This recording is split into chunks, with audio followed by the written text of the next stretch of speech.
Uhali gani mpenzi mtazamaji wa channel yako hii pendwa kabisa ya michezo.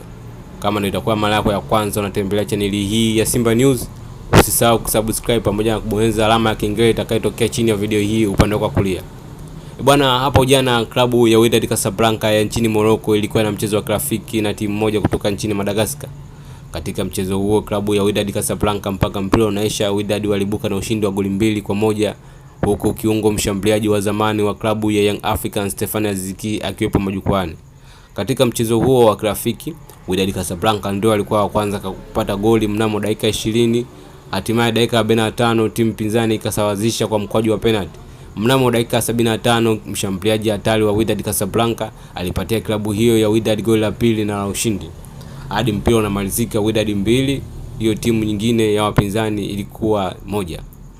Katika mchezo huo Stephane Aziz Ki alikuwa bench, huku kocha wa timu ya taifa ya Burkina Faso akiwa amemjumuisha nyota huyo raia wa Burkina Faso katika kikosi chake.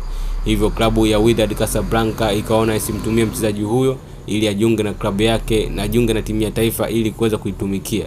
Je, ni hapo maoni yako? Unadhani klabu ya Wydad Casablanca inaweza kusurvive bila uwepo wa Stephane Aziz Ki?